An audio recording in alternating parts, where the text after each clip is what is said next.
बिस्मिल्लाहिर्रहमानिर्रहीम अस्सलाम वालेकुम वरहमतुल्लाह। आज की वीडियो में हम इंशाल्लाह यूनिटी का ये मीटर है 203+, इसकी मदद से किसी भी कैपेसिटर की कैपेसिटेंस को चेक करने का तरीका बताने वाले हैं। ठीक है, सबसे पहले हम मीटर की उस मोड को देख लेते हैं। मीटर के ऊपर ये इन्होंने ये वाला मोड दिया हुआ है जिसके ऊपर आपको एक वैल्यू मिल जाएगी। ओहम का सिंबल बना हुआ नज़र आ रहा होगा, साथ ही एक डायोड का सिंबल बना हुआ नज़र आ रहा है, साथ ही ये कैपेसिटर का कैपेसिटेंस के लिए जो यूनिट यूज़ किया जाता है वो सिंबल बना हुआ नज़र आ रहा है। ठीक है, साथ ही कंटिन्यूटी का एक सिंबल बना हुआ नज़र आ रहा है। ठीक है, जो ये सिग्नल्स की तरह का है। हम मीटर को इसके ऊपर सेट कर लेते हैं। ठीक हो गया, मैं 1 मिनट इसकी एलईडी ऑन कर लेता हूँ। ठीक है, तो ये आपको ओहम का साइन बना हुआ नज़र आ रहा है। बाय डिफ़ॉल्ट ये पहले नंबर पे ओहम को चूज़ करता है। आप सिलेक्ट के बटन को एक बार दबाएंगे तो ये किलो ओहम पे चला गया, मेगा ओहम पे। ठीक है, आप एक बार और बटन को दबाएंगे, अब ये डायोड चेक करने के लिए वोल्टेज वाली वैल्यू के ऊपर चला गया है।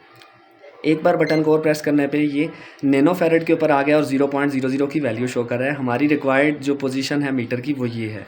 ठीक है, हम मीटर को रख लेते हैं और हमारे पास ये 10 माइक्रोफैरेड का कैपेसिटर है जो कि मोस्टली वॉशिंग मशीन्स के अंदर यूज़ किया जाता है। हम इसकी कैपेसिटेंस चेक कर लेते हैं। एक चीज़ मैं आपको बता देता हूँ कि आप जब इसके साथ प्रॉब्स को लगाएंगे तो आपने थोड़ी देर के लिए होल्ड करना है। मीटर के ऊपर नज़र रखेंगे, 3 से 4 सेकंड के अंदर इंशाल्लाह इसकी वैल्यू आ गई है हमारे पास 9.81 माइक्रोफैरेड। ठीक हो गया, तो 9.81 माइक्रोफैरेड ये इसकी एग्जैक्ट वैल्यू आ रही है। हालांकि इसके ऊपर 10 माइक्रोफैरेड लिखा हुआ है। ठीक है, तो ये पुराना कैपेसिटर है तो ये थोड़ा सा अपनी वैल्यू जो है इसकी गिर चुकी हुई है।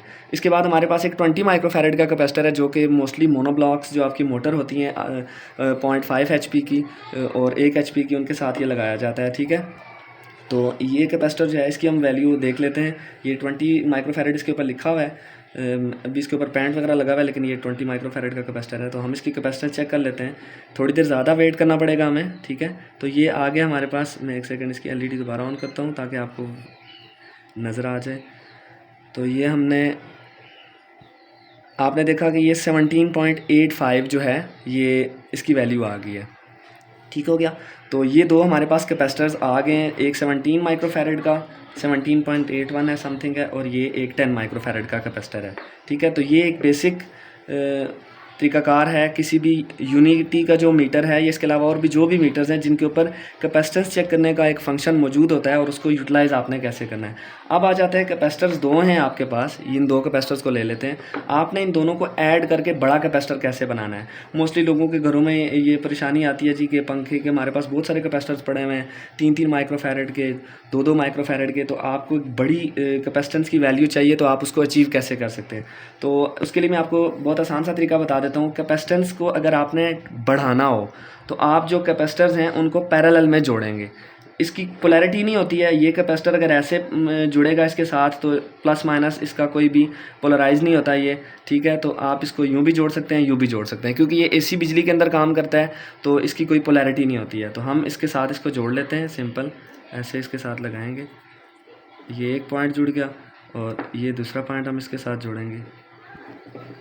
ये हमने जोड़ लिया। अब हम इनकी वैल्यू चेक करते हैं और हमारे पास वैल्यू डबल हो जानी चाहिए। ठीक है, अब हम इसके ऊपर लगा के वेट करेंगे, वेट करेंगे, वेट करेंगे। ये हमारे पास आ गया 27.60 माइक्रोफैरेड। पहले जो वैल्यू आ रही थी वो नैनो फैरेड्स में थी। वो वैसे भी आप उतार के रखेंगे तो जैसे मैं टच करूँगा ना कुछ वैल्यू वो शो करवाएगा, तो उसके ऊपर आपने ध्यान नहीं देना। ठीक है, तो ये एग्जैक्ट वैल्यू जो है इसमें ऊपर वो नैनो फैरेड जहाँ पे लिखा हुआ है वहाँ पे माइक्रोफैरेड लिखा आना चाहिए, UF, जिसको आम लोग जो है वो UF बोलते हैं, माइक्रोफैरेड है। ठीक हो गया, तो हमारे पास ये दो कैपेसिटर जो हैं ये जुड़ के 27 माइक्रोफैरेड का एक कैपेसिटर बन गया है। तो अब हम सिंपल इसको ऐड कर लेते हैं। हमारे पास एक था 9.81 का कैपेसिटर, प्लस हम इसमें कर लेते हैं 17.81, तो ये हमारे पास 27.62 की वैल्यू आ रही है। अब क्या होगा, अगर कोई बंदा कैपेसिटर्स को सीरीज़ में जोड़ता है तो हमें क्या मिलेगा। उसके लिए सबसे पहले मैं आपको फार्मूला बता देता हूँ। उसके लिए फार्मूला होता है 1 डिवाइडेड बाय कैपेसिटेंस। जो पहला कैपेसिटर है उसकी कैपेसिटेंस, हमारे पास पहले कैपेसिटर की कैपेसिटेंस थी 9.81 और निचली तरफ हम प्लस करेंगे। मैं आप फार्मूला जो है एंड के ऊपर मैं लगा दूंगा वीडियो के। ठीक है, अब आप देख सकते हैं पैरेलल का भी और सीरीज़ का भी। ठीक है, उसका स्क्रीनशॉट अटैच कर दूंगा। और इसके बाद 1 डिवाइडेड बाय 17.81, तो हमारे पास वैल्यू आ रही है 6.32। तो अब हम इनको सीरीज़ में जोड़ के ये चेक करते हैं कि ये फार्मूला वाकई में सीरीज़ के ऊपर कैपेसिटर जोड़ने के लिए ऐसे ही काम करता है। हमारे पास 6.32 के अराउंड वैल्यू आनी चाहिए, ऑलमोस्ट 6 वैल्यू आनी चाहिए। तो हमने इसको सीरीज़ में ऐसे रख लिया है, ठीक है। ये कोई भी एक, मैंने आपको पहले बताया कि इसकी कोई भी पोलैरिटी नहीं होती है। तो हम इसको जोड़ लेते हैं। अभी मैं एलईडी ऑन कर लेता हूँ पहले की तरह। मैंने इसको जोड़ लिया और मैं ये लगा दिया इसके ऊपर।